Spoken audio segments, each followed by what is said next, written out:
Abríamos la espalda de la víctima y sacábamos el corazón, lo cortábamos en trocitos y nos lo comíamos. Es el mayor tabú del mundo. ¿Por qué se siente incómoda la gente si yo me como mi propia grasa? Puede que sepa mejor que la de una vaca o un cerdo. Es el tema recurrente de nuestras peores pesadillas, pero ha ocurrido una y otra vez a lo largo de la historia. Ver a alguien comerse el cadáver de otro ser humano es algo sorprendente e impactante. Y hoy en día sigue ocurriendo.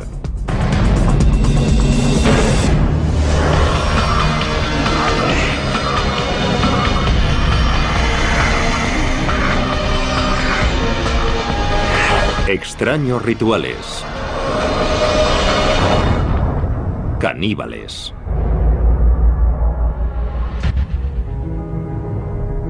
Canibalismo siempre ha sido la transgresión por excelencia. Es un viaje en el que una vez has cruzado la línea, ya no hay marcha atrás a los ojos de mucha gente. Siempre hay algo peligroso en ti. Las personas que han comido a otros seres humanos siempre nos han fascinado y horrorizado. Cuando pensamos en canibalismo, nos sentimos especialmente incómodos si pensamos en un miembro de nuestra sociedad involucrado en un comportamiento caníbal. Es mucho más cómodo pensar en alguien que hace algo así en un lugar muy lejano o que lo hizo hace mucho tiempo. Pero la verdad es que el canibalismo no forma parte solo de la historia antigua. Desde las junglas de África Occidental hasta las galerías de arte del Tokio moderno, los seres humanos siguen haciendo lo impensable y consumiendo carne humana. El término caníbal se acuñó cuando Cristóbal Colón llegó a la costa noroeste de Cuba en noviembre de 1492. Los nativos arawak le contaron relatos terribles sobre una tribu devoradora de hombres a los que llamaban caribes. Debemos tener en cuenta que él esperaba encontrarse caníbales.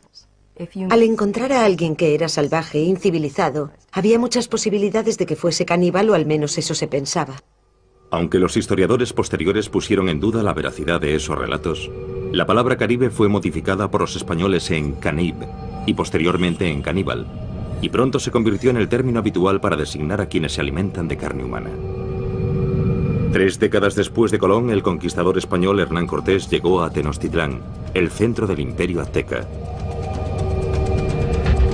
Y lo que vio allí en el templo de la Gran Pirámide pronto se convirtió en materia de leyenda. Los conquistadores describieron decenas de miles de calaveras humanas apiladas, templos por los que corría la sangre humana y que estaban llenos de cadáveres desmembrados.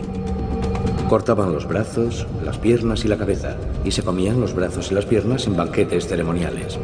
Los guerreros aztecas que conseguían más víctimas para el sacrificio ritual eran recompensados con dinero y poder. Los sacerdotes tenían el gran honor de comerse el corazón de la víctima del sacrificio.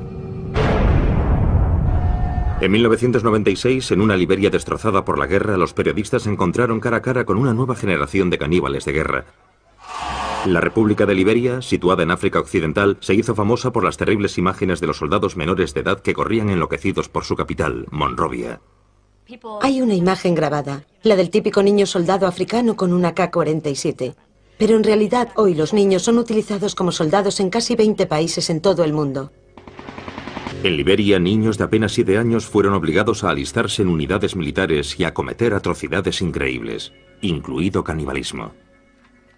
A veces los comandantes obligaban a los niños a cometer atrocidades, incluso contra miembros de su propia familia o su comunidad, para que al niño le resultase casi imposible huir y volver a casa.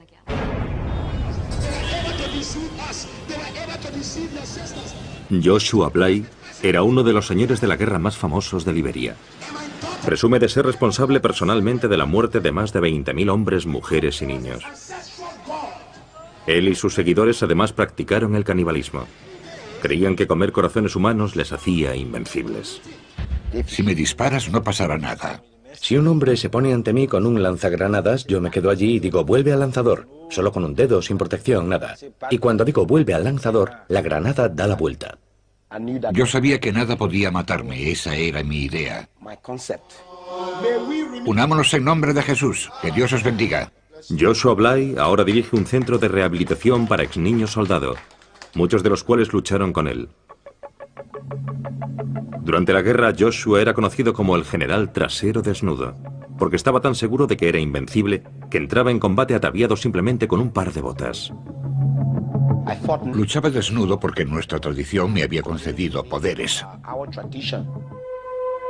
Según las tradiciones ancestrales de su tribu, Joshua fue elegido para ser ordenado sacerdote por el dios de su tribu, Nyambe-Agwe. Tenía 11 años. Mi padre me llamó. Me cogió en sus brazos y lloró, lloró y lloró. Le pregunté qué le pasaba y me contestó: hijo mío, has nacido para este propósito. Has nacido para ser el sacerdote tradicional de esta tribu. Así que han venido a por ti. De repente, oí ruidos, oí guerreros, oí por toda la casa. Hubo bailes y gritos. Los ancianos de la aldea llevaron a Joshua hasta una enorme roca en la que vivía su dios Nyambe-Agwe. Me quedé de pie ante aquella roca 3 días y 3 noches. Vi literalmente cómo la roca ascendía.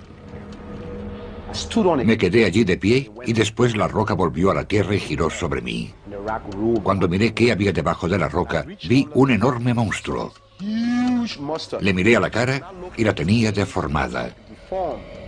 Entonces me saludó y me dijo: hijo mío, bienvenido. Le pregunté: ¿eres Nyambe-Agwe? Y me contestó: sí, lo soy. Nyambe-Agwe implantó depósitos de fuerza bajo la piel del niño. Le dijo que le darían poderes sobrenaturales para proteger a la aldea y para asegurar el éxito de sus cosechas. A cambio de estos poderes, Nyambe-Agwe exigió a Joshua que continuase con la tradición de su tribu y realizase sacrificios humanos rituales. Me dijo que tenía muchos sacerdotes que no cumplían con las tradiciones y que tenía que matarlos. Se escogieron víctimas para el sacrificio entre los ancianos de la aldea, para que Joshua pudiese hacer las ofrendas tradicionales a Nyambe-Agwe. Yo era un hombre mágico. Era un superhombre. Más aún, cumplía un deber para con mi tribu: asegurarme de que estaban protegidos. En 1980, un miembro de la tribu de Joshua, Samuel Doe, derrocó al gobierno liberiano. El deber de Joshua como sacerdote de Doe era llevar a cabo sacrificios humanos. Los glóbulos blancos de las víctimas se usaban como pociones mágicas para asegurar el poder de Doe. El sargento mayor Samuel Canyon Doe era el presidente, así que inyectamos su fama en la mente de la gente, tomando estos glóbulos blancos y llevándolos a diferentes restaurantes y pagándole a los dueños de esos restaurantes para que los incluyesen en el menú. Así, todos los que comían en ese comedor automáticamente temían al presidente Doe. Cuando Samuel Doe fue asesinado en 1990, Joshua Bly se nombró a sí mismo general trasero desnudo y tomó el mando de una unidad de niño soldado. Fue el comienzo de los 6 años del reinado de terror de Joshua, convertido en uno de los más sangrientos señores de la guerra de Liberia. El sacerdote liberiano Joshua Bly cambió su nombre por el de general trasero desnudo cuando asumió el mando de un grupo de soldados en la guerra civil de Liberia. Pasé de ser un sacerdote a ser un guerrero tradicional. En aquella época yo tenía 14 años. Cuando conocí a Trasero Desnudo éramos 28 soldados jóvenes. Como la mayoría de los niños soldado, Sarti Bropley no decidió libremente ir a la guerra. Mi padre fue asesinado por los soldados rebeldes. Y mi madre estaba sola. Mis hermanos y hermanas eran niños. Y en aquella época, si no eras soldado, no podías salir a trabajar ni conseguir comida para tus padres, que acababan muriendo de hambre. Así fue como me metí en la guerra. Como guerrero tradicional, Joshua empleó el sacrificio humano y el canibalismo ritual para otorgar poder y proteger a sus jóvenes soldados. Nos dijo que debíamos bañarnos en sangre y beberla. Yo le dije que no podía bañarme en sangre, ni por supuesto bebérmela, que no lo había hecho nunca. Y me dijo que eso me haría poderoso si quería seguir con él, y que era la única forma de que las balas no me alcanzasen. Así que me dio su sangre. Cuando bebí aquella sangre empecé a sentirme mal, quería vomitar. Joshua disparó un arma para distraer al joven Sarti de sus náuseas. Disparó una bala al aire y me hizo valiente. Cada vez que oigo un disparo me vuelvo valiente. Y después me preguntó: ¿cómo te sientes? Le contesté que cuando disparaba mi corazón latía y que me sentía valiente, que quería luchar, y se echó a reír. Los hombres de Joshua realizaban sacrificios humanos rituales antes de cada batalla para aumentar sus poderes y ser invencibles. Es como un toquecito al poder que ya tienes. Había que activarlo para luchar. Todo el mundo tenía un día en el que debía hacer un sacrificio humano. Llegó mi momento. Me dijo, hoy sacarás tú el corazón.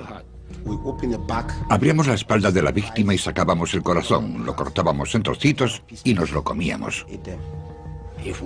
Si éramos 15 hombres, hacíamos 15 trozos y nos los repartíamos. Y él cogía el más grande, se lo comía, y después nos daba a los demás y todos comíamos. Y bebíamos sangre y nos bañábamos con ella. Así que yo empecé a acostumbrarme. Se convirtió en una parte de mí. Entonces, cada vez que teníamos un ataque, y era un ataque importante, antes de combatir, hacíamos un sacrificio. Y si teníamos 10 ataques el mismo día, comíamos 10 corazones el mismo día. Los soldados de Joshua también mataban y se comían a sus enemigos tras la victoria. Dicen que si una persona es un guerrero, si es espiritualmente poderoso, cuando lo matas consigue su poder. Si un enemigo fuma, no nos comemos su corazón, no sirve. Los relatos de los poderes mágicos de Joshua infundían miedo a sus enemigos. Cuando yo grito, todos los que están a mi alrededor quedan hipnotizados. Cuando despierto, abro las manos y grito. Nos dispersamos porque era muy poderoso. Trasero Desnudo llegó al frente cantando una canción tribal. Tenía un hacha en la mano y yo me sentí débil. Muchas personas declararon que Joshua era capaz de hacerse invisible a voluntad. Cuando el fuego es muy intenso, a veces desaparece. Si me disparas no pasa nada, puedo desaparecer. ¿Se volvía invisible? Sí, por supuesto. En 1996, los 6 años de campaña de canibalismo y asesinato de Joshua llegaron a su fin cuando se convirtió al cristianismo. ¡Alabado sea el Señor! Actualmente Joshua está siendo investigado por crímenes de guerra por la Comisión para la Verdad y la Reconciliación de Liberia. Mis ojos se abrieron cuando me convertí al cristianismo y descubrí que Nyambea-Weh era un fraude. He encontrado un poder mejor. Y ese poder es el nombre de Jesús. Y ese poder está en la sangre de Jesús. Jesús tomó el control de mi vida desde 1996. Les dije a los otros, mirad, yo era uno de los vuestros y he encontrado un poder mejor. Y no nos cansamos de repetir cuánto lamentamos haber causado tanto mal a esta nación. Alabado sea el Señor. Cuando Trasero Desnudo se marchó, yo me uní al grupo de operaciones especiales. Allí fumaban droga. Y si no fumas droga, no puedes hacer lo mismo que ellos. Y me encontré en el gueto. Así que un día, Trasero Desnudo entró en el barrio marginal y me encontró. Se echó a llorar y me dijo, hijo mío, ¿cuánto hacía que no te veía? Yo contesté, sí, aquí estoy. Él me dijo, Dios te ama, quiero que abandones este gueto y me sigas. Y abandoné el gueto, y desde entonces no he vuelto a tomar drogas. Pero yo me pregunto si la sangre de Dios será capaz de reconstruir esta nación. Dejadme que os diga que esta nación tiene a Dios de su parte.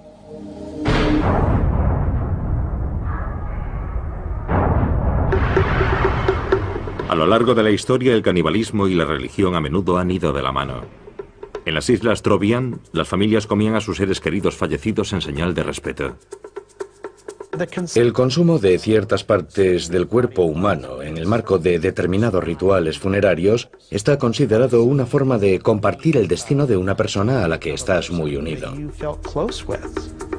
La filosofía subyacente es muy sublime.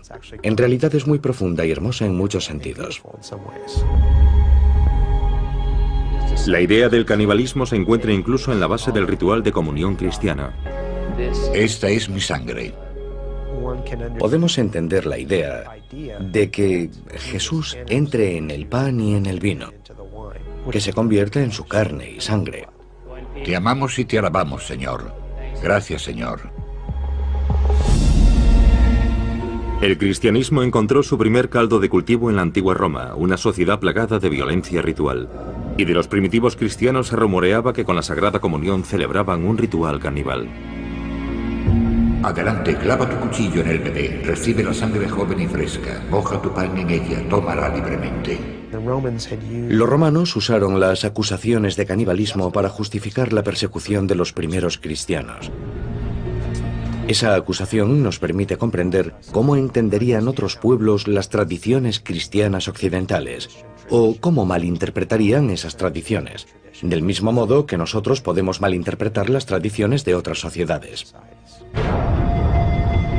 En la Varanasi actual, en el norte de la India, hay una secta hindú conocida como los Aguri, que también padece los rumores de canibalismo. Hay mucha mala prensa popular que describe a los Aguri como salvajes de mirada aterradora. Los Aguri son seguidores del dios hindú Shiva. Sus rituales sagrados implican abrazar todo aquello que consideran repulsivo. Agur literalmente significa no horrible, y en realidad es un estado mental. Es un estado psicoespiritual en el que no hay discriminación ni aversión o miedo contra nada o nadie. Según las tradiciones ancestrales de los Aguri, el camino por excelencia hacia la iluminación se encuentra a través del tabú definitivo, comer un cadáver humano. Los Aguri creían que el mayor miedo que tienen los seres humanos es el temor a su propia muerte, y que este miedo es una barrera para la iluminación espiritual. Y enfrentándonos al miedo a la muerte podemos alcanzar ese estado con mayor facilidad. Pero en la India moderna la tradición caníbal de los Aguri ya no es aceptable.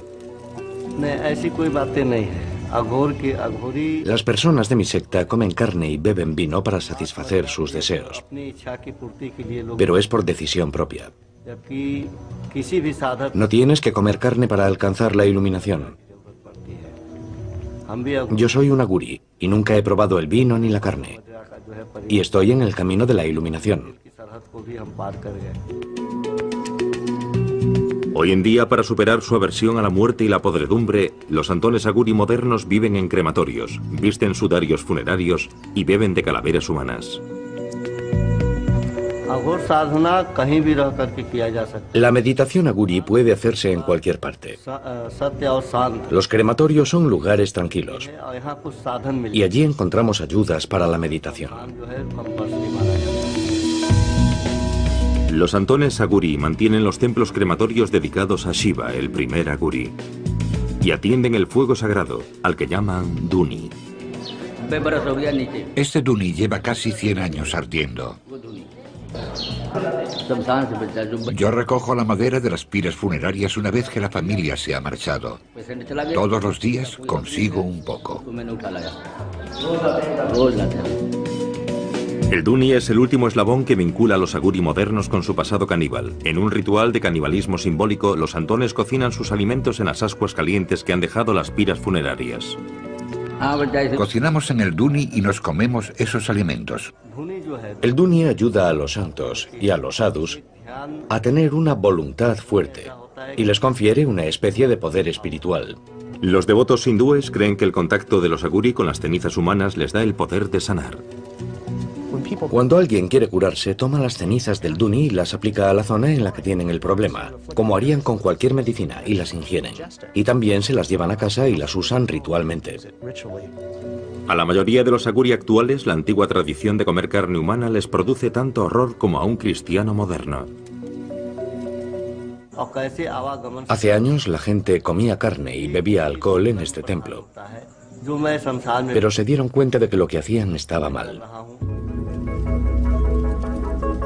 Pero el ritual más famoso de los Aguri no es enteramente cosa del pasado. Sabe un poquito dulce y hace que la lengua se te hinche.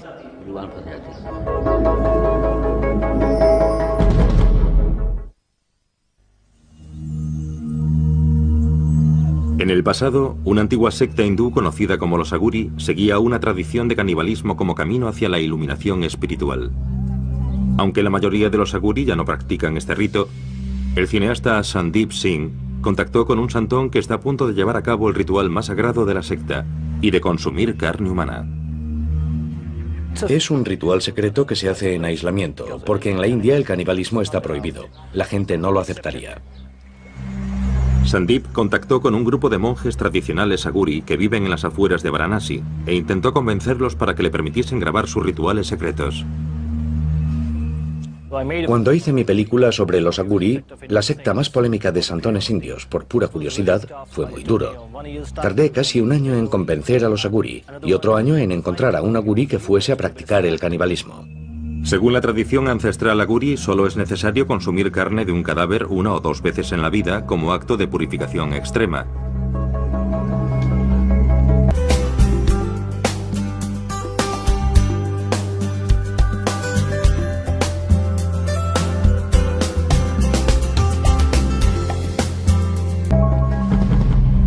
El santón de Sandeep vivía a orillas del Ganges, río abajo desde Varanasi, la ciudad más sagrada para los hindúes.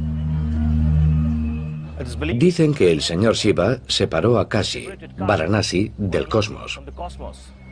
Por eso, si alguien muere en Kashi, se librará de la carga de sus pecados y obtendrá el moksha, que se podía traducir como la liberación, la salvación. Los hindúes acuden desde todos los rincones del mundo hasta Varanasi para incinerar a sus seres queridos a orillas del río sagrado.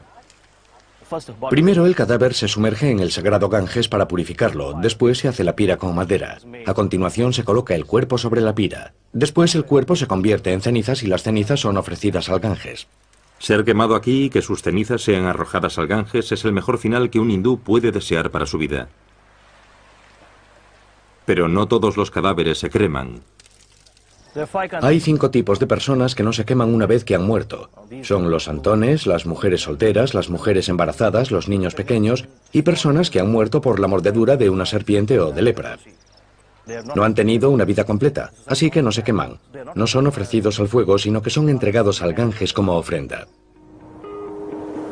Los monjes aguri de Sandeep esperaron día tras día a orillas del Ganges a que apareciese uno de esos cadáveres.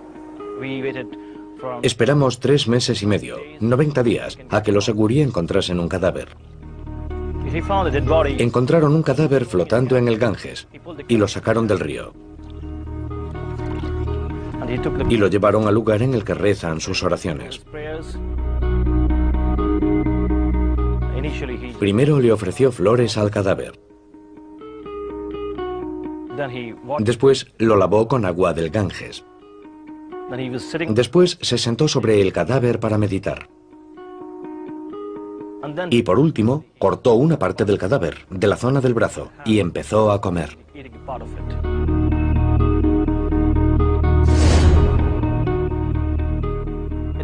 Se comió una parte.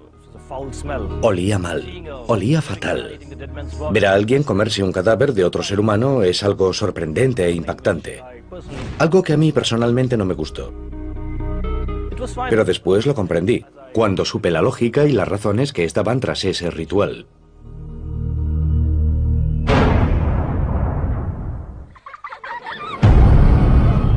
El miedo a ser comido es algo que casi todos los niños conocen. Gracias a cuentos infantiles como el de Hansel y Gretel. Os aplastaré y os comeré. O Juanito y las habas mágicas. Los cuentos de hadas medievales están llenos de caníbales. Aparecen también en relatos mucho más antiguos como los de la mitología griega. Así que el caníbal literario es una figura común. Son personajes con los que te encuentras cuando te sales del camino marcado. La lección que esto enseña a la gente es que es peligroso explorar. Es peligroso salirse de los límites de tu sociedad. Pero para algunas personas el caníbal que acecha en los bosques se ha convertido en una parte de su vida de fantasía. Muchas personas de diferentes culturas han relacionado el impulso sexual y el amor romántico con la comida y el acto de comer. Los enamorados suelen usar términos relacionados con el apetito como quiero comerte, estás buenísimo o te comería enterito.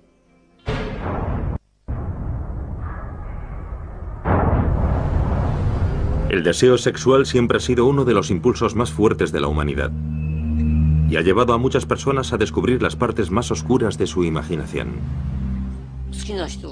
Sí, cuando me gusta alguien, quiero ver a esa persona lo máximo posible y olerla, besarla, lamer su piel. Y siguiendo esa línea, para mí es muy natural desear comer su carne. En París, en 1981, Issei Sagawa hizo realidad sus fantasías caníbales cuando mató y se comió a una compañera de clase, Renée Hartebel.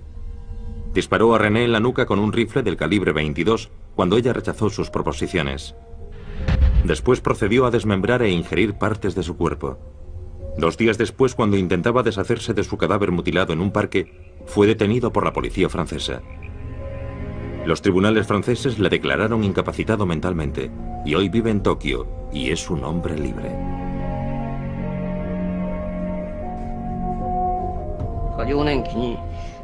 En mi infancia tuve una pesadilla. Mis padres servían a mi hermano pequeño en una olla y se lo comían.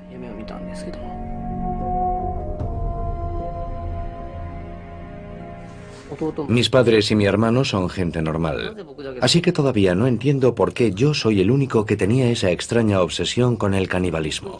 No lo entiendo. Y me gustaría averiguarlo antes de morir. Como había matado a una chica y me la había comido, creía que nunca podría volver a salir con nadie. Pero la primera carta que recibí en la cárcel francesa fue de una alumna de un instituto japonés. La segunda carta fue de una mujer francesa de unos 30 años que me decía que yo era una víctima de una sociedad dominada por los hombres. Me sorprendió. Siempre me he preguntado por qué les fascinaba tanto. Todavía no sé cuál es la razón. Si yo no fuese un criminal, sino una persona normal, nunca me acercaría a un criminal como yo. Issei ha sido protagonista de programas de televisión, reportajes de prensa, páginas web y canciones de rock. Pero a pesar de la fascinación de la opinión pública con su crimen, en su vida diaria Issei es tratado como un proscrito. Incluso en mi propio barrio, cuando la gente se entera de quién soy, me ignoran completamente si los saludo por la calle. Es un odio total. Sé que es algo natural, pero sigue siendo duro. Por supuesto, antes de pensar en mi vida, debo pensar en René y en su familia. Ellos sufren un dolor terrible. Si yo me encontrase en su lugar, si mi hija hubiera sido devorada por un hombre pequeño y de cara amarilla, creo que realmente no podría soportarlo. Incapaz de encontrar trabajo, Issei dedica sus días a explorar su obsesión por el cuerpo femenino en sus dibujos y pinturas. Desde muy joven, siempre me he sentido atraído por las mujeres occidentales. Y todo comenzó con Grace Kelly.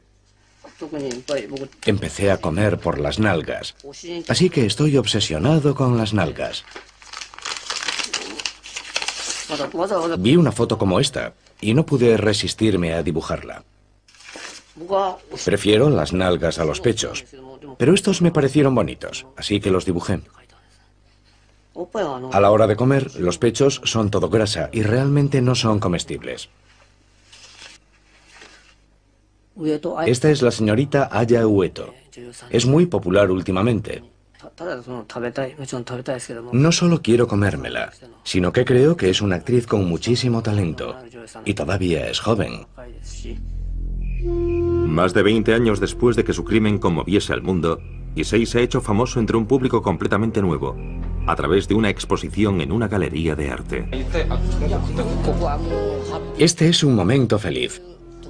Toda esta gente es muy joven y además hay mujeres guapas. El caníbal Issei Sagawa es rechazado por la mayoría de la sociedad japonesa, pero esta noche su fama le ha permitido escapar momentáneamente de su aislamiento. Una pequeña exposición en una galería de arte local. Yo tenía 20 años cuando leí el famoso libro Cartas de Sagawa. Sinceramente no sabía nada más sobre él.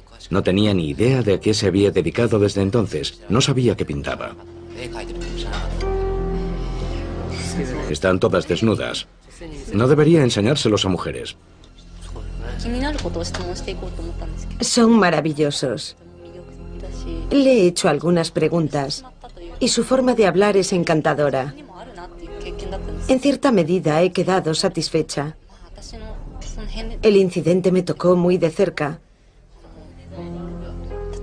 Yo no quería comerme a nadie, pero tengo secretos que no puedo contarle a nadie. Y estoy de acuerdo con él en que todos queremos compartir esos secretos. Esas partes que ha dibujado son partes blandas del cuerpo humano. Estoy seguro de que esa es su obsesión y por eso las ha dibujado. Estos cuerpos a mí me parecen japoneses, pero esa cara es occidental. Me pregunto, ¿qué es lo que le gustará ahora? Este es un momento feliz. Vivo solo, pero toda esta gente es muy joven. Y además hay mujeres muy guapas. Es muy divertido.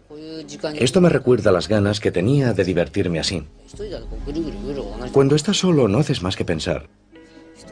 Vivir solo me vuelve loco, aunque ya estoy loco, la verdad. Pero ahí fuera hace frío y estoy solo.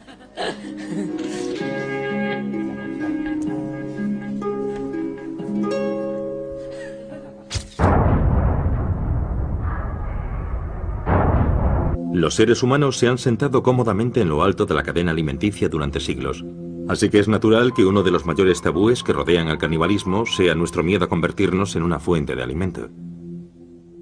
Si llegásemos a considerarnos carne, comida, acabaríamos con la idea de que somos especiales. Y eso chocaría con cualquier noción de lo que significa ser humano. Desde el siglo XIV, cuando los marineros náufragos echaban a suertes quién sería el primero en servir de alimento, hasta el accidente aéreo de 1972 en los Andes, circunstancias extremas a lo largo de la historia han obligado a diferentes personas a superar el mayor tabú de todos y a ver al prójimo como comida. Este tipo de situaciones llega al corazón de las personas cuando se enteran de ellas, porque hay un miedo primario a dos cosas. Una, a encontrarse en una situación en la que tienes tanta hambre que no te queda otra alternativa que comerte a alguien que conoces. Y dos, a que te coman. Desde el asedio de Jerusalén en el año 70 después de Cristo al sitio de Leningrado durante la Segunda Guerra Mundial, las poblaciones hambrientas se han visto obligadas a alimentarse de los muertos y de los vivos. En Leningrado, los cadáveres abandonados eran convertidos en carne para consumo, y los niños desaparecían misteriosamente. Al final, la policía se vio obligada a formar una división dedicada únicamente a perseguir casos de canibalismo. Los asesinos cumplen su condena y vuelven a la sociedad. El canibalismo es diferente porque es la transgresión de una regla social profundamente arraigada. Es algo con lo que las personas se sienten permanentemente incómodas. En la década de 1840, en el oeste americano, el famoso grupo de inmigrantes conocido como Donner Party recurrió al canibalismo al quedar atrapado en la nieve, en las montañas de Sierra Nevada. Cuando James Reed llegó con el grupo de rescate, le horrorizó lo que vio. Sus camaradas supervivientes, rodeados por los restos de su atroz festín, parecían más demonios que seres humanos. Estos inmigrantes atrapados en la nieve intentaron por todos los medios evitar canibalizar a sus muertos. Estas personas hambrientas llegaron a describir cómo comían en platos de porcelana y usaban cuchillos y tenedores para mantener cierta apariencia de civilización. La gente está más cómoda si ve a los caníbales como salvajes, porque nadie quiere pensar que sería capaz de entregarse a ese tipo de comportamiento.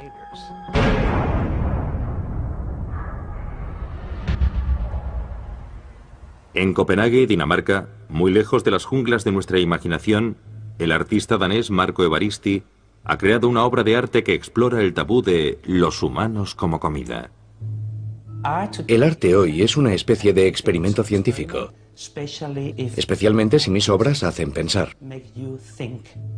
Marco ha utilizado más de una vez tácticas escandalosas para atraer la atención hacia el mensaje que se oculta tras su arte.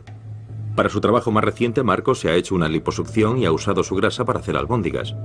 Ha llamado al resultado polpette al grasso di Marco, o albóndigas de grasa de Marco, y las ha enlatado con una etiqueta diseñada por él mismo.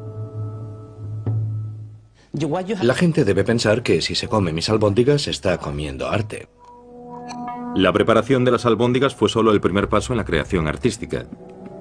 Para explorar a fondo los aspectos que rodean al tabú caníbal, Marco invitó a 12 personas a cenar con él, entre ellas jefes de Estado y figuras prominentes de la sociedad danesa. Marco cenó solo.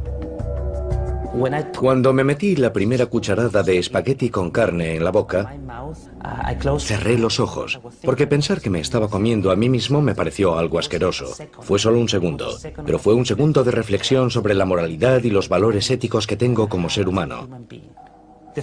Lo curioso es que no sabe diferente de otras albóndigas. Todo está en tu mente, nada más. Es solo un problema de tu mente, nada más que eso. Marco quería saber si otras personas compartían su opinión sobre el canibalismo, así que decidió organizar otra cena con sus albóndigas en el menú. Prepararé albóndigas con grasa animal. Ya. Y albóndigas con mi propia grasa. Vale. Marco ha invitado a 12 amigos del mundo artístico a cenar con él esta noche. ¿Pero habrá alguno lo bastante valiente para acudir? El artista danés Marco Evaristi conmocionó al mundo del arte cuando desafió el tabú del canibalismo con una obra de arte conceptual. Se hizo una liposucción para retirarse grasa y la usó para hacer albóndigas. Esta noche completa su obra de arte organizando una cena en la que él mismo es el plato principal del menú. Creo que todo se debe a la moralidad y a los valores éticos. ¿Por qué se siente incómoda la gente si yo me como mi propia grasa? Puede que sepa mejor que la de una vaca o un cerdo. Marco preparará 2 platos de albóndigas diferentes para que sus invitados puedan decidir si quieren convertirse en caníbales o no. Lo curioso es que ahora mismo estoy tocando la carne real, sin mi grasa, y no siento nada. Es como un objeto muerto. Pero si me acerco aquí, es diferente. No sé por qué. En realidad es lo mismo.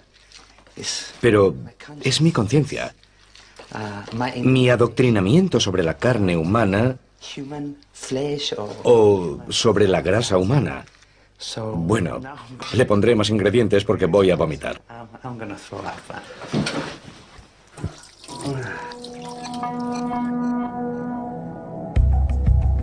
Marco ha invitado a 12 amigos del mundo del arte a tomar parte en su experimento sobre el canibalismo. Entre los invitados se encuentra Mary-Louise Orizzo, historiadora del arte. Tenemos una representación amplia de personas. Marco los conoce un poco a todos. Son personas con las que creo que todos nos podemos comparar. Así que será interesante ver quién cenará qué esta noche. El elemento central de la velada artística de esta noche serán las albóndigas preparadas con la grasa corporal de Marco. He devorado arte toda mi vida, así que creo que aceptaré la invitación. De las 12 personas que fueron invitadas, solo 7 han sido lo bastante valientes para acudir. ¿Huele bien? ¿Cuál es cuál? Vale, estas llevan mi grasa y las grandes son albóndigas normales, ¿vale? Se parecen mucho. Las he preparado exactamente igual. La única diferencia es que he puesto un poco de mi grasa en unas y en las otras nada. Las damas primero. Yo normalmente no suelo comer mucha carne, así que me pondré sobre todo pasta. ¿Quieres otra, una normal? ¿Sí o no? Soy normal, no caníbal. ¿Tú tienes más contenido en grasa que los animales o es igual? La grasa es grasa, no hay diferencia. Porque tú eres delgado, Marco. No sé de dónde has sacado la grasa.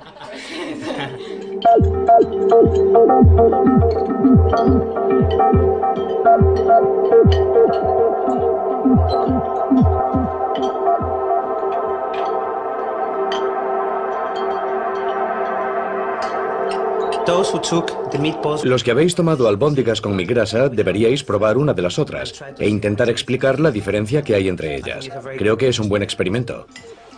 ¿Notáis la diferencia? ¿Sí? Yo no. Yo creo que esta tiene más sabor que la otra. Tal vez es porque fumas. Al final, solo 4 de los amigos de Marco decidieron convertirse en caníbales. Sabe diferente. ¿Seguro? Si piensas en todo lo que comes cada día, Vacas, cerdos y pollos. No puede ser tan horrible. Antes de venir tenía clarísimo que no comería su grasa porque me parecía un asco. Pero cambié de opinión cuando vi la comida. Porque el aspecto que tiene la comida es muy importante. Quiero decir que también comemos con los ojos. No se trata del sabor, no se trata de lo que ha pasado aquí, sino de lo que la gente piense de esto. Y no es como si fuésemos a comernos su pierna o a matarlo para comérnoslo. Solo es material sobrante que ha eliminado de su cuerpo, así que no tengo ningún problema al respecto. Sabe a albóndiga normal. Para los demás, la idea de ingerir carne humana se convirtió en un tabú insuperable. Antes de venir aquí pensé, yo no soy caníbal, no puedo comer esto. Es un asco ya solo la idea de pensarlo. Yo no quería hacerlo. Por supuesto podría comérmela, pero no me gusta la idea de comerme a otra persona. No, nunca lo haría. Creo que he tenido demasiadas experiencias visuales. Hoy he visto demasiadas fotos de liposucciones y esa es la imagen que me ha venido a la mente. En condiciones extremas lo haría, pero aquí puedo elegir y creo que se lo dejaré a los demás. Hablamos de diferencias culturales, de si alguien debería comer algo o no debería comerlo para sobrevivir, y sobre arte. Creo que con esto la gente pensará un poco más, y la próxima vez que vayan al supermercado quizás sean más conscientes de lo que se llevan del supermercado. El canibalismo ejerce una fascinación especial sobre nuestra sociedad, porque es uno de los últimos tabúes. Es una de las últimas zonas prohibidas. Nos cautiva porque siempre encontramos fascinante lo prohibido. Desde que la humanidad existe, el canibalismo nos ha fascinado y espeluznado a la vez. ¿Seguiremos contemplando con horror a quienes recurren al canibalismo para obtener placer sexual, poder militar Cuando era pequeño, e inspiración espiritual? Pero si usted se encontrase ante la posibilidad de morir de hambre, ¿qué medidas tomaría para sobrevivir?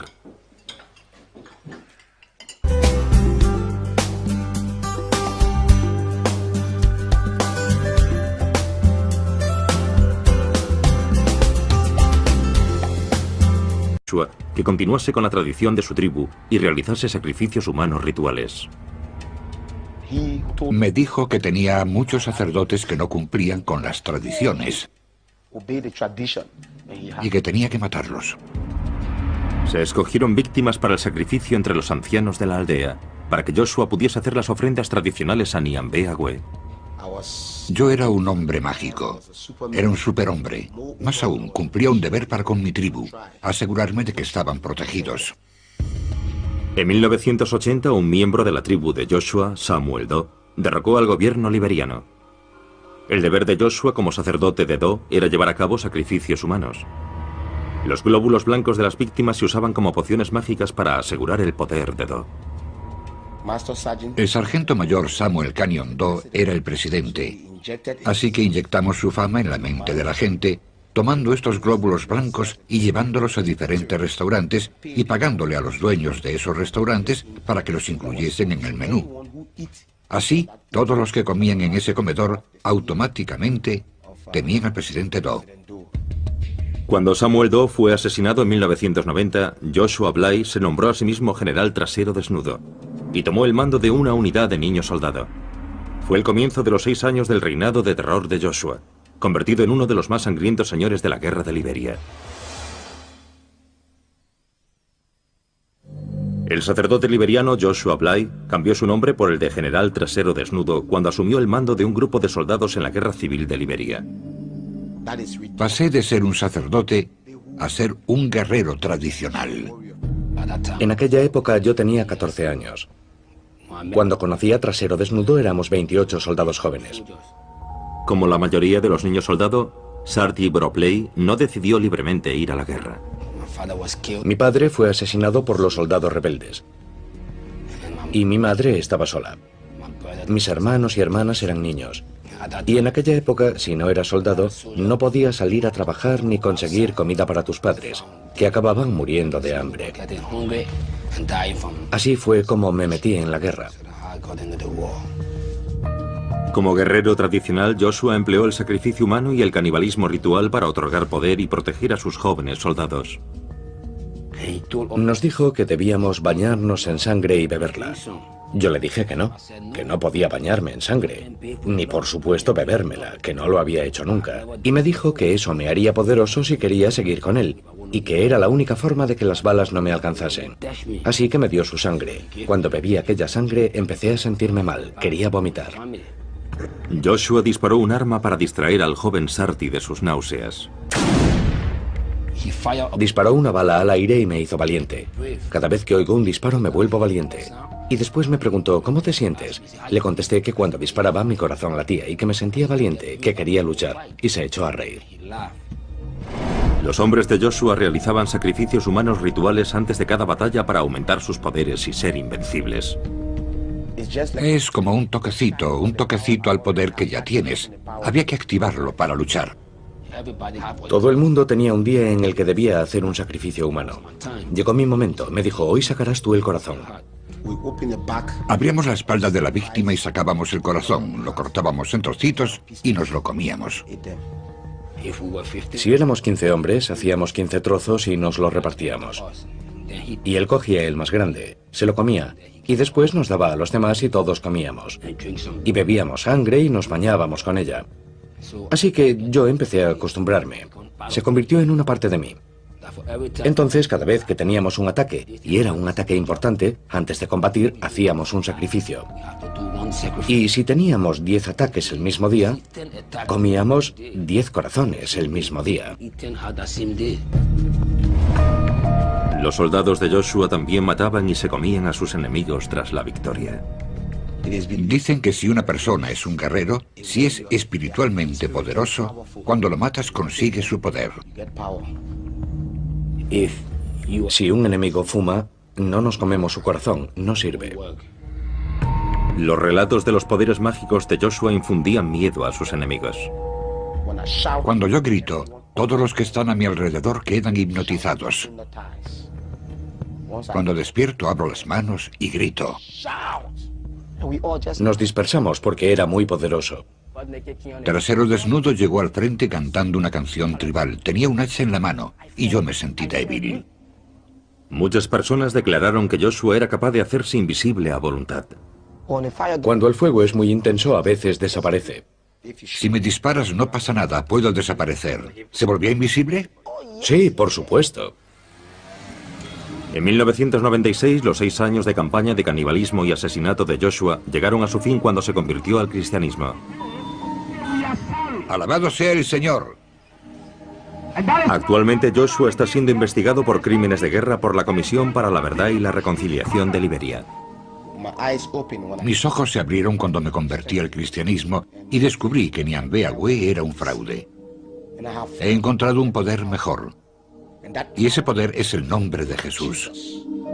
Y ese poder está en la sangre de Jesús. Jesús tomó el control de mi vida desde 1996.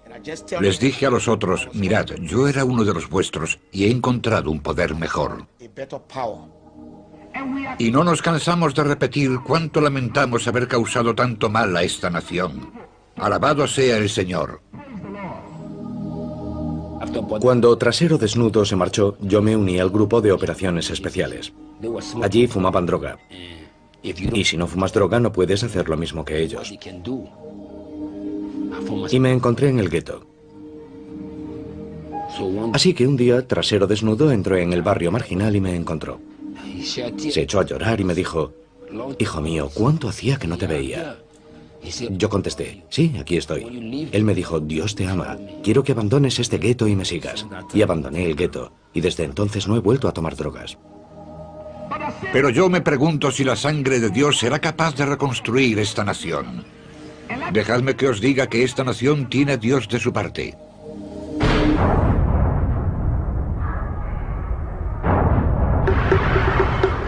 A lo largo de la historia, el canibalismo y la religión a menudo han ido de la mano. En las Sikhs acuden desde todos los rincones del mundo hasta Varanasi para incinerar a sus seres queridos a orillas del río sagrado. Primero el cadáver se sumerge en el sagrado Ganges para purificarlo, después se hace la pira con madera. A continuación se coloca el cuerpo sobre la pira. Después el cuerpo se convierte en cenizas y las cenizas son ofrecidas al Ganges. Ser quemado aquí y que sus cenizas sean arrojadas al Ganges es el mejor final que un hindú puede desear para su vida. Pero no todos los cadáveres se creman. Hay 5 tipos de personas que no se queman una vez que han muerto. Son los santones, las mujeres solteras, las mujeres embarazadas, los niños pequeños y personas que han muerto por la mordedura de una serpiente o de lepra. No han tenido una vida completa, así que no se queman. No son ofrecidos al fuego, sino que son entregados al Ganges como ofrenda. Los monjes Aguri de Sandip esperaron día tras día a orillas del Ganges a que apareciese uno de esos cadáveres. Esperamos 3 meses y medio, 90 días, a que los Aguri encontrasen un cadáver. Encontraron un cadáver flotando en el Ganges y lo sacaron del río. Y lo llevaron al lugar en el que rezan sus oraciones. Primero le ofreció flores al cadáver. Después lo lavó con agua del Ganges. Después se sentó sobre el cadáver para meditar. Y por último, cortó una parte del cadáver, de la zona del brazo, y empezó a comer.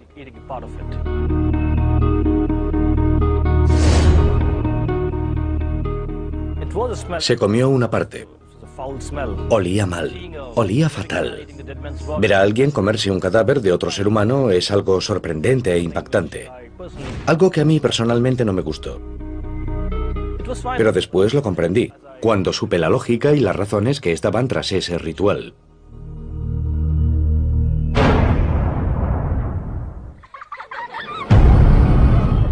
El miedo a ser comido es algo que casi todos los niños conocen. Gracias a cuentos infantiles como el de Hansel y Gretel. Os aplastaré y os comeré. O Juanito y las habas mágicas. Los cuentos de hadas medievales están llenos de caníbales. Aparecen también en relatos mucho más antiguos como los de la mitología griega. Así que el caníbal literario es una figura común. Son personajes con los que te encuentras cuando te sales del camino marcado. La lección que esto enseña a la gente es que es peligroso explorar. Es peligroso salirse de los límites de tu sociedad. Pero para algunas personas el caníbal que acecha en los bosques se ha convertido en una parte de su vida de fantasía. Muchas personas de diferentes culturas han relacionado el impulso sexual y el amor romántico con la comida y el acto de comer. Los enamorados suelen usar términos relacionados con el apetito como quiero comerte, estás buenísimo, o te comería enterito.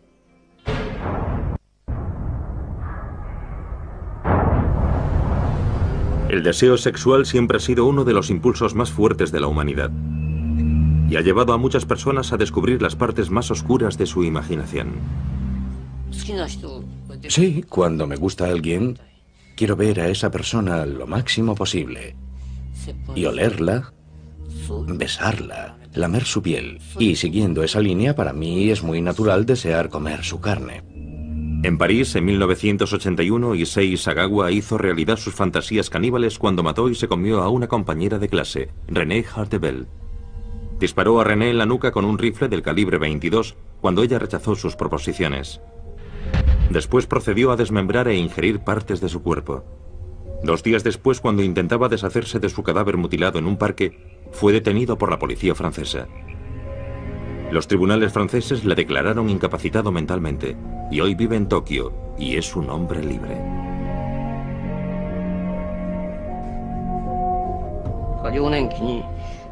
En mi infancia tuve una pesadilla. Mis padres servían a mi hermano pequeño en una olla y se lo comían.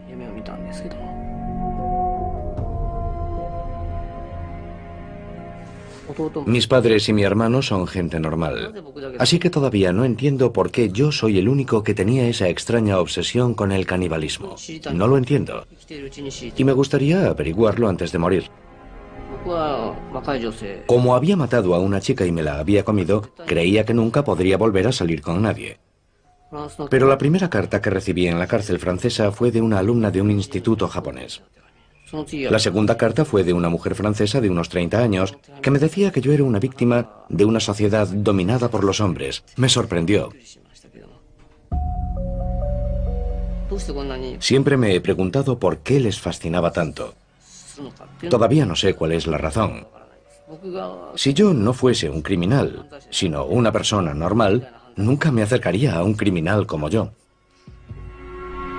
Issei ha sido protagonista de programas de televisión, reportajes de prensa, páginas web y canciones de rock.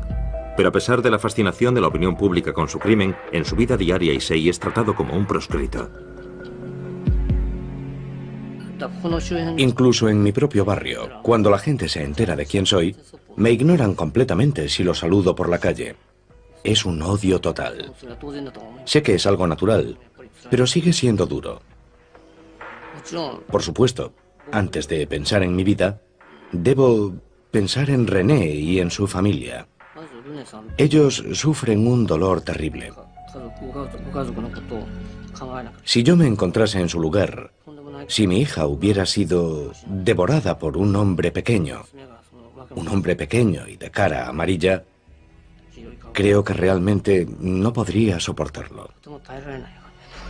Incapaz de encontrar trabajo, Issei dedica sus días a explorar su obsesión por el cuerpo femenino en sus dibujos y pinturas. Desde muy joven, siempre me he sentido atraído por las mujeres occidentales. Y todo comenzó con Grace Kelly. Empecé a comer por las nalgas, así que estoy obsesionado con las nalgas. Vi una foto como esta y no pude resistirme a dibujarla. Prefiero las nalgas a los pechos.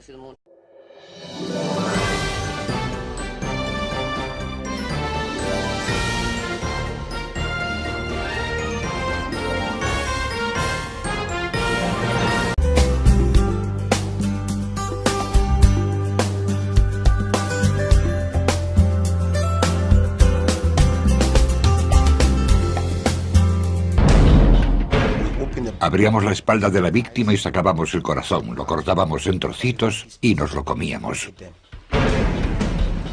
Es el mayor tabú del mundo. ¿Por qué se siente incómoda la gente si yo me como mi propia grasa? Puede que sepa mejor que la de una vaca o un cerdo. Es el tema recurrente de nuestras peores pesadillas, pero ha ocurrido una y otra vez a lo largo de la historia. Ver a alguien comerse el cadáver de otro ser humano es algo sorprendente e impactante. Y hoy en día sigue ocurriendo.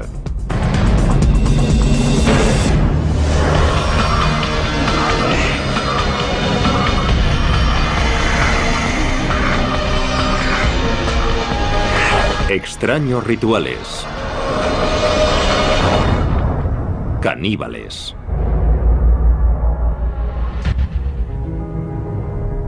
Canibalismo siempre ha sido la transgresión por excelencia.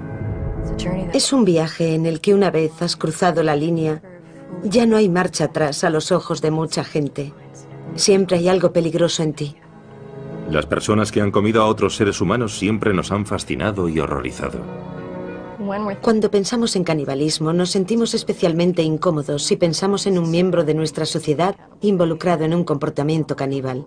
Es mucho más cómodo pensar en alguien que hace algo así en un lugar muy lejano o que lo hizo hace mucho tiempo. Pero la verdad es que el canibalismo no forma parte solo de la historia antigua. Desde las junglas de África Occidental hasta las galerías de arte del Tokio moderno, los seres humanos siguen haciendo lo impensable y consumiendo carne humana. El término caníbal se acuñó cuando Cristóbal Colón llegó a la costa noroeste de Cuba en noviembre de 1492. Los nativos arawak le contaron relatos terribles sobre una tribu devoradora de hombres a los que llamaban caribes. Debemos tener en cuenta que él esperaba encontrarse caníbales.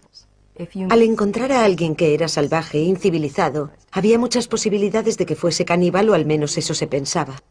Aunque los historiadores posteriores pusieron en duda la veracidad de esos relatos, la palabra caribe fue modificada por los españoles en canib y posteriormente en caníbal, y pronto se convirtió en el término habitual para designar a quienes se alimentan de carne humana. 3 décadas después de Colón, el conquistador español Hernán Cortés llegó a Tenochtitlán, el centro del imperio azteca. Y lo que vio allí, en el templo de la Gran Pirámide, pronto se convirtió en materia de leyenda. Los conquistadores describieron decenas de miles de calaveras humanas apiladas, templos por los que corría la sangre humana y que estaban llenos de cadáveres desmembrados. Cortaban los brazos, las piernas y la cabeza, y se comían los brazos y las piernas en banquetes ceremoniales. Los guerreros aztecas que conseguían más víctimas para el sacrificio ritual eran recompensados con dinero y poder. Los sacerdotes tenían el gran honor de comerse el corazón de la víctima del sacrificio. En 1996, en una Liberia destrozada por la guerra, los periodistas se encontraron cara a cara con una nueva generación de caníbales de guerra. La República de Liberia, situada en África Occidental, se hizo famosa por las terribles imágenes de los soldados menores de edad que corrían enloquecidos por su capital, Monrovia. Hay una imagen grabada, la del típico niño soldado africano con una AK-47. Pero en realidad hoy los niños son utilizados como soldados en casi 20 países en todo el mundo. En Liberia, niños de apenas 7 años fueron obligados a alistarse en unidades militares y a cometer atrocidades increíbles, incluido canibalismo. A veces los comandantes obligaban a los niños a cometer atrocidades, incluso contra miembros de su propia familia o su comunidad, para que al niño le resultase casi imposible huir y volver a casa.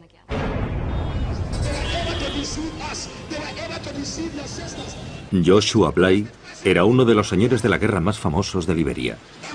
Presume de ser responsable personalmente de la muerte de más de 20.000 hombres, mujeres y niños. Él y sus seguidores además practicaron el canibalismo. Creían que comer corazones humanos les hacía invencibles. Si me disparas no pasará nada. Si un hombre se pone ante mí con un lanzagranadas, yo me quedo allí y digo, vuelve al lanzador. Solo con un dedo, sin protección, nada. Y cuando digo, vuelve al lanzador, la granada da la vuelta. Yo sabía que nada podía matarme, esa era mi idea. Unámonos en nombre de Jesús, que Dios os bendiga. Joshua Bly ahora dirige un centro de rehabilitación para exniños soldado, muchos de los cuales lucharon con él. Durante la guerra, Joshua era conocido como el general trasero desnudo, porque estaba tan seguro de que era invencible que entraba en combate ataviado simplemente con un par de botas. Luchaba desnudo porque nuestra tradición me había concedido poderes. Según las tradiciones ancestrales de su tribu, Joshua fue elegido para ser ordenado sacerdote por el dios de su tribu, Niambe Agüe. Tenía 11 años. Mi padre me llamó. Me cogió en sus brazos y lloró, lloró y lloró. Le pregunté qué le pasaba y me contestó: hijo mío, has nacido para este propósito. Has nacido para ser el sacerdote tradicional de esta tribu. Así que han venido a por ti. De repente, oí ruidos, oí guerreros, oí por toda la casa. Hubo bailes y gritos. Los ancianos de la aldea llevaron a Joshua hasta una enorme roca en la que vivía su dios Niambe Agüe. Me quedé de pie ante aquella roca 3 días y 3 noches. Vi literalmente cómo la roca ascendía. Me quedé allí de pie y después la roca volvió a la tierra y giró sobre mí. Cuando miré qué había debajo de la roca, vi un enorme monstruo. Le miré a la cara y la tenía deformada. Entonces me saludó y me dijo: hijo mío, bienvenido. Le pregunté: ¿eres Niambe Agüe? Y me contestó: sí, lo soy. Niambe Agüe implantó depósitos de fuerza bajo la piel del niño. Le dijo que le darían poderes sobrenaturales para proteger a la aldea y para asegurar el éxito de sus cosechas. A cambio de estos poderes, Niambe Agüe exigió a Joshua. En las Trobian, las familias comían a sus seres queridos fallecidos en señal de respeto.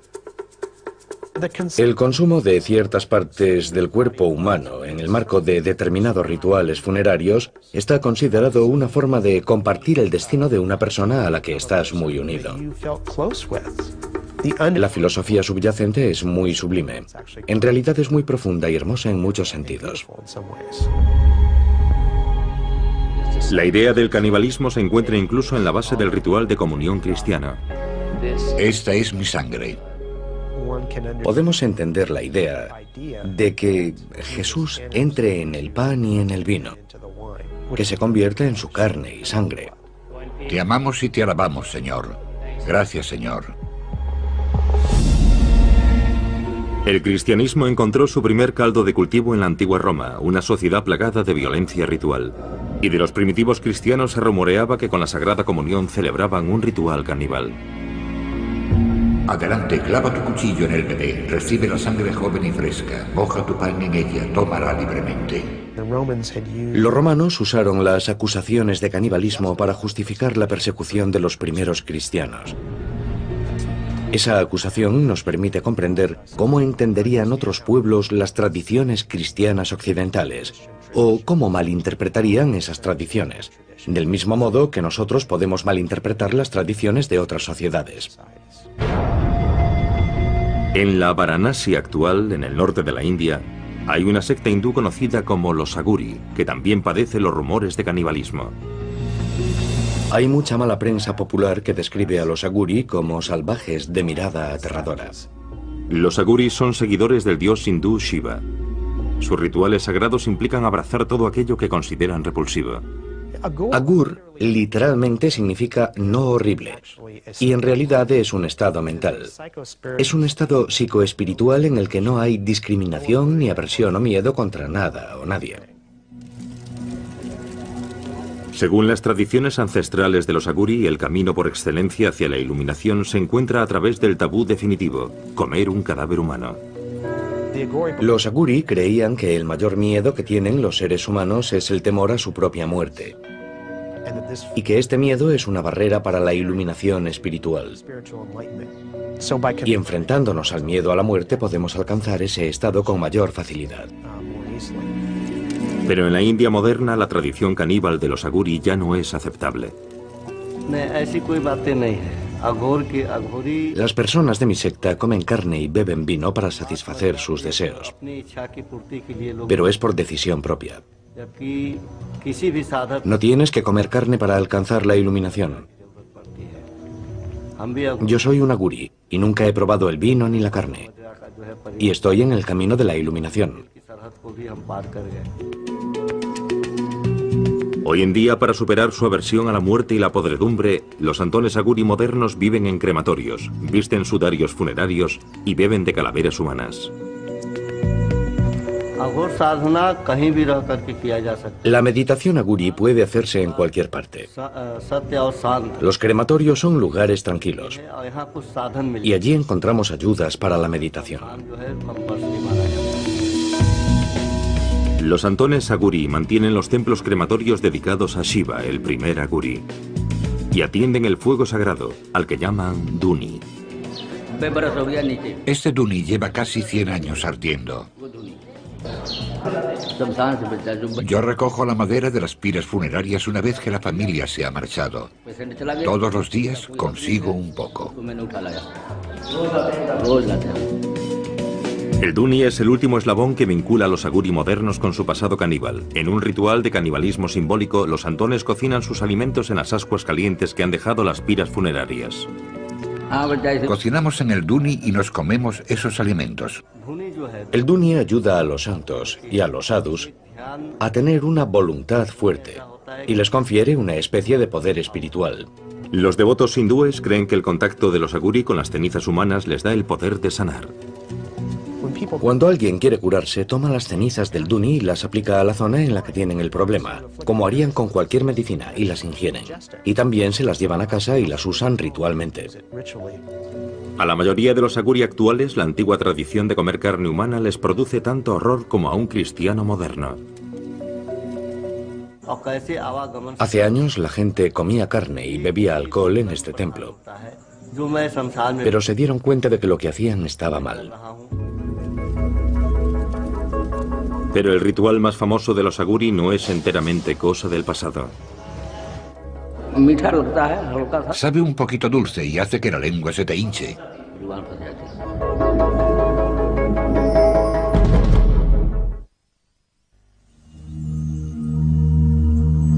En el pasado, una antigua secta hindú conocida como los Aguri seguía una tradición de canibalismo como camino hacia la iluminación espiritual. Aunque la mayoría de los Aguri ya no practican este rito, el cineasta Sandeep Singh contactó con un santón que está a punto de llevar a cabo el ritual más sagrado de la secta y de consumir carne humana. Es un ritual secreto que se hace en aislamiento, porque en la India el canibalismo está prohibido. La gente no lo aceptaría. Sandeep contactó con un grupo de monjes tradicionales aguri que viven en las afueras de Varanasi e intentó convencerlos para que le permitiesen grabar sus rituales secretos. Cuando hice mi película sobre los aguri, la secta más polémica de santones indios, por pura curiosidad, fue muy duro. Tardé casi un año en convencer a los aguri y otro año en encontrar a un aguri que fuese a practicar el canibalismo. Según la tradición ancestral aguri, solo es necesario consumir carne de un cadáver 1 o 2 veces en la vida como acto de purificación extrema.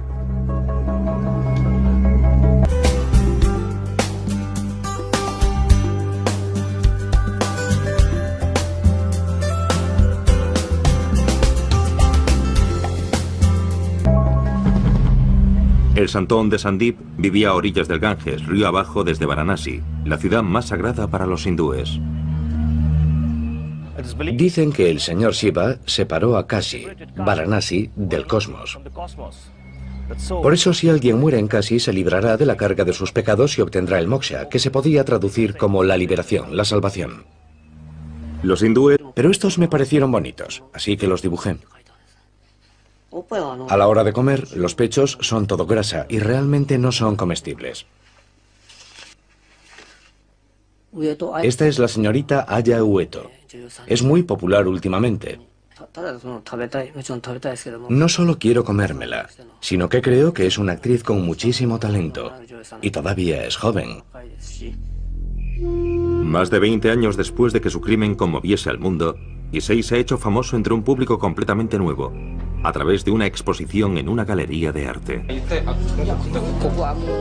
Este es un momento feliz. Toda esta gente es muy joven y además hay mujeres guapas. El caníbal Issei Sagawa es rechazado por la mayoría de la sociedad japonesa, pero esta noche su fama le ha permitido escapar momentáneamente de su aislamiento. Una pequeña exposición en una galería de arte local. Yo tenía 20 años cuando leí el famoso libro Cartas de Sagawa. Sinceramente no sabía nada más sobre él. No tenía ni idea de a qué se había dedicado desde entonces. No sabía que pintaba. Están todas desnudas. No debería enseñárselos a mujeres. Son maravillosos. Le he hecho algunas preguntas y su forma de hablar es encantadora. En cierta medida he quedado satisfecha. El incidente me tocó muy de cerca. Yo no quería comerme a nadie, pero tengo secretos que no puedo contarle a nadie. Y estoy de acuerdo con él en que todos queremos compartir esos secretos. Esas partes que ha dibujado son partes blandas del cuerpo humano. Estoy seguro de que esa es su obsesión y por eso las ha dibujado. Estos cuerpos a mí me parecen japoneses, pero esa cara es occidental. Me pregunto, ¿qué es lo que le gustará ahora? Este es un momento feliz. Vivo solo, pero toda esta gente es muy joven. Y además hay mujeres muy guapas. Es muy divertido. Esto me recuerda las ganas que tenía de divertirme así. Cuando estás solo no haces más que pensar. Vivir solo me vuelve loco, aunque ya estoy loco, la verdad. Pero ahí fuera hace frío y estoy solo.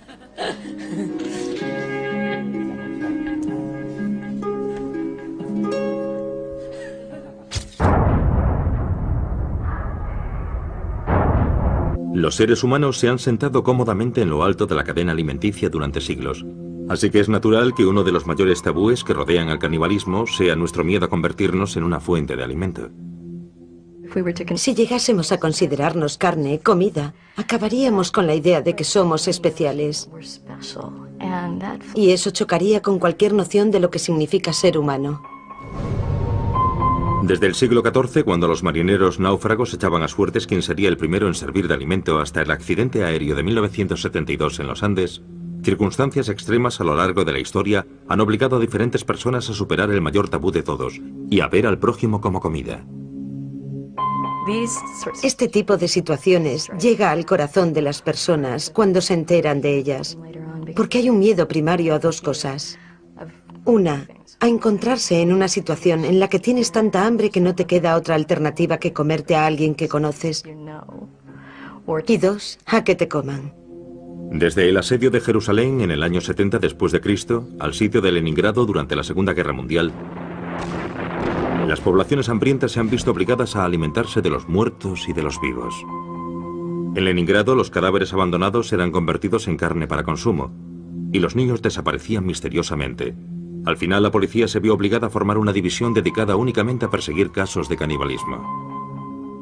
Los asesinos cumplen su condena y vuelven a la sociedad. El canibalismo es diferente porque es la transgresión de una regla social profundamente arraigada.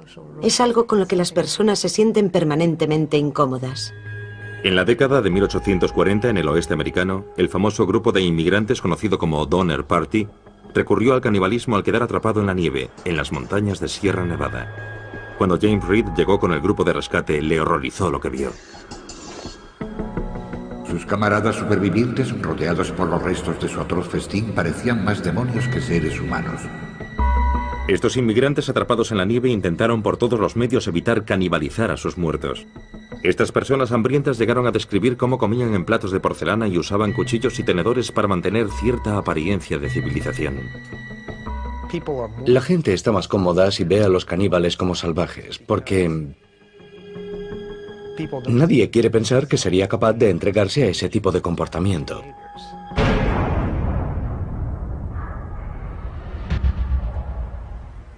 En Copenhague, Dinamarca, muy lejos de las junglas de nuestra imaginación, el artista danés Marco Evaristi ha creado una obra de arte que explora el tabú de los humanos como comida.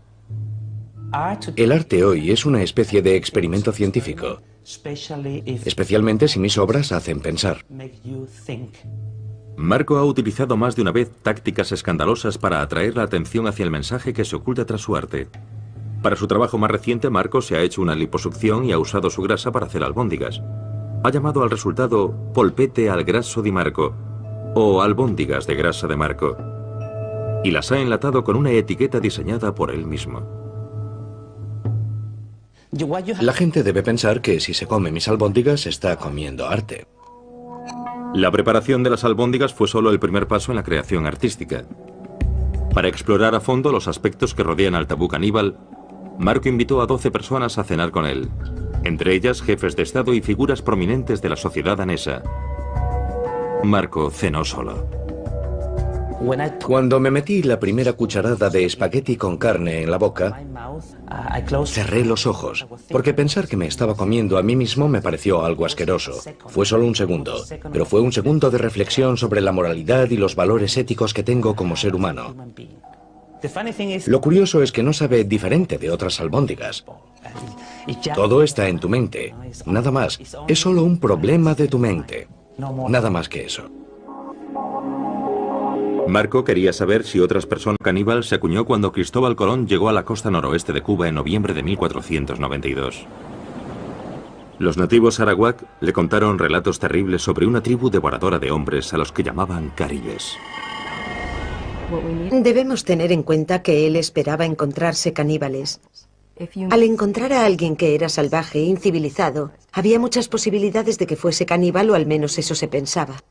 Aunque los historiadores posteriores pusieron en duda la veracidad de esos relatos, la palabra caribe fue modificada por los españoles en canib y posteriormente en caníbal, y pronto se convirtió en el término habitual para designar a quienes se alimentan de carne humana. 3 décadas después de Colón, el conquistador español Hernán Cortés llegó a Tenochtitlán, el centro del imperio azteca. Y lo que vio allí en el templo de la Gran Pirámide pronto se convirtió en materia de leyenda. Los conquistadores describieron decenas de miles de calaveras humanas apiladas, templos por los que corría la sangre humana y que estaban llenos de cadáveres desmembrados. Cortaban los brazos, las piernas y la cabeza, y se comían los brazos y las piernas en banquetes ceremoniales. Los guerreros aztecas que conseguían más víctimas para el sacrificio ritual eran recompensados con dinero y poder. Los sacerdotes tenían el gran honor de comerse el corazón de la víctima del sacrificio. En 1996, en una Liberia destrozada por la guerra, los periodistas se encontraron cara a cara con una nueva generación de caníbales de guerra.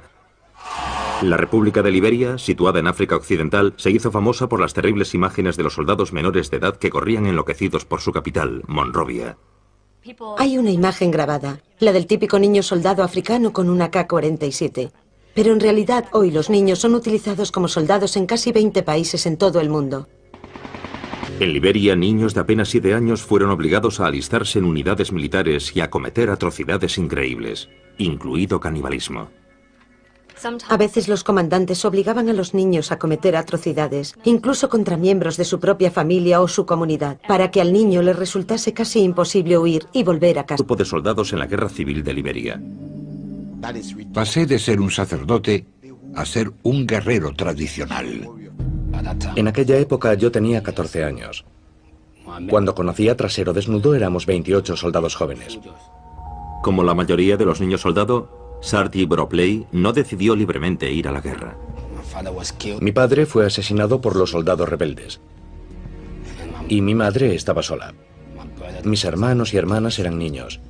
Y en aquella época, si no eras soldado, no podías salir a trabajar ni conseguir comida para tus padres, que acababan muriendo de hambre. Así fue como me metí en la guerra. Como guerrero tradicional, Joshua empleó el sacrificio humano y el canibalismo ritual para otorgar poder y proteger a sus jóvenes soldados. Nos dijo que debíamos bañarnos en sangre y beberla. Yo le dije que no podía bañarme en sangre, ni por supuesto bebérmela, que no lo había hecho nunca. Y me dijo que eso me haría poderoso si quería seguir con él, y que era la única forma de que las balas no me alcanzasen. Así que me dio su sangre. Cuando bebí aquella sangre empecé a sentirme mal, quería vomitar. Joshua disparó un arma para distraer al joven Sarti de sus náuseas. Disparó una bala al aire y me hizo valiente. Cada vez que oigo un disparo me vuelvo valiente. Y después me preguntó, ¿cómo te sientes? Le contesté que cuando disparaba mi corazón latía y que me sentía valiente, que quería luchar. Y se echó a reír. Los hombres de Joshua realizaban sacrificios humanos rituales antes de cada batalla para aumentar sus poderes y ser invencibles. Es como un toquecito al poder que ya tienes. Había que activarlo para luchar. Todo el mundo tenía un día en el que debía hacer un sacrificio humano. Llegó mi momento. Me dijo, hoy sacarás tú el corazón. Abríamos la espalda de la víctima y sacábamos el corazón, lo cortábamos en trocitos y nos lo comíamos. Si éramos 15 hombres, hacíamos 15 trozos y nos los repartíamos. Y él cogía el más.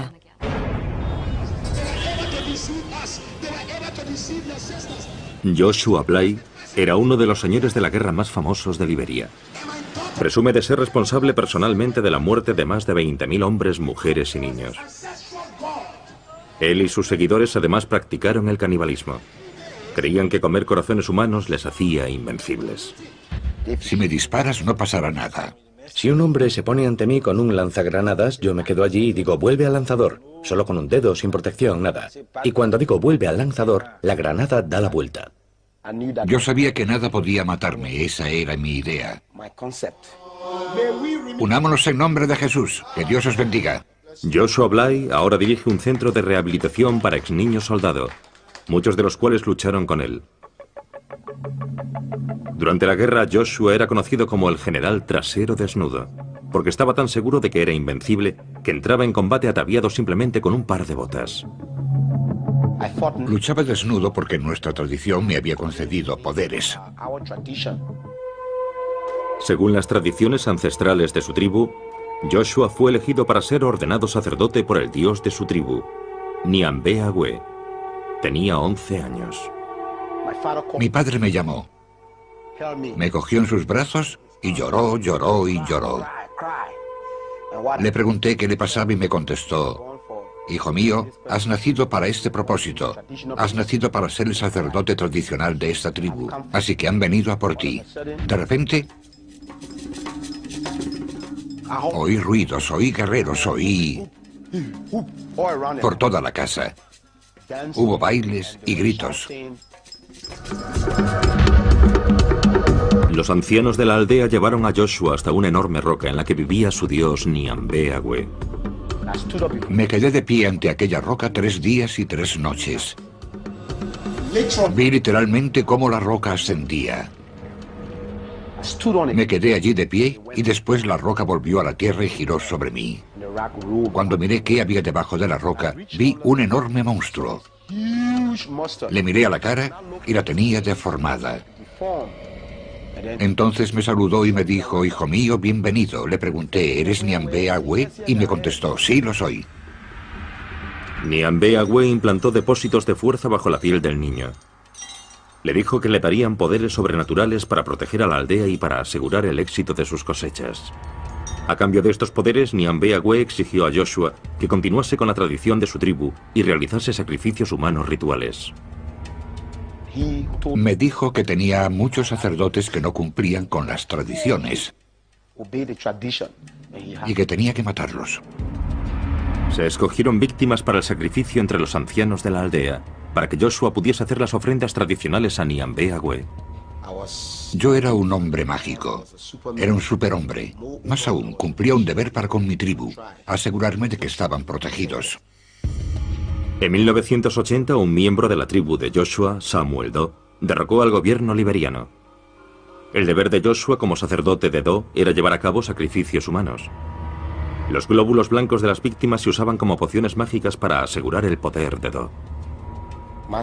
El sargento mayor Samuel Canyon Doe era el presidente, así que inyectamos su fama en la mente de la gente, tomando estos glóbulos blancos y llevándolos a diferentes restaurantes y pagándole a los dueños de esos restaurantes para que los incluyesen en el menú. Así, todos los que comían en ese comedor automáticamente temían al presidente Doe. Cuando Samuel Doe fue asesinado en 1990, Joshua Bly se nombró a sí mismo general trasero desnudo y tomó el mando de una unidad de niño soldado. Fue el comienzo de los 6 años del reinado de terror de Joshua, convertido en uno de los más sangrientos señores de la guerra de Liberia. El sacerdote liberiano Joshua Bly cambió su nombre por el de general trasero desnudo cuando asumió el mando de un grupo.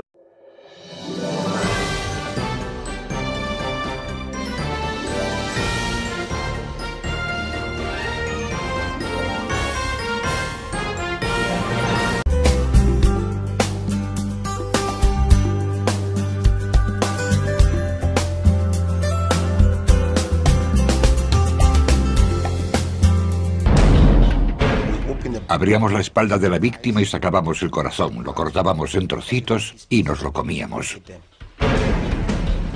Es el mayor tabú del mundo. ¿Por qué se siente incómoda la gente si yo me como mi propia grasa? Puede que sepa mejor que la de una vaca o un cerdo. Es el tema recurrente de nuestras peores pesadillas, pero ha ocurrido una y otra vez a lo largo de la historia. Ver a alguien comerse el cadáver de otro ser humano es algo sorprendente e impactante. Y hoy en día sigue ocurriendo.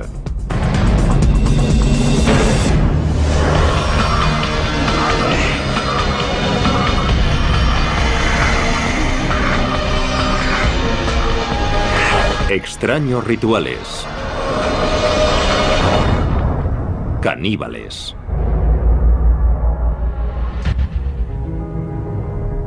Canibalismo siempre ha sido la transgresión por excelencia. Es un viaje en el que una vez has cruzado la línea, ya no hay marcha atrás a los ojos de mucha gente. Siempre hay algo peligroso en ti. Las personas que han comido a otros seres humanos siempre nos han fascinado y horrorizado. Cuando pensamos en canibalismo, nos sentimos especialmente incómodos si pensamos en un miembro de nuestra sociedad involucrado en un comportamiento caníbal. Es mucho más cómodo pensar en alguien que hace algo así en un lugar muy lejano o que lo hizo hace mucho tiempo. Pero la verdad es que el canibalismo no forma parte solo de la historia antigua. Desde las junglas de África Occidental hasta las galerías de arte del Tokio moderno, los seres humanos siguen haciendo lo impensable y consumiendo carne humana. El término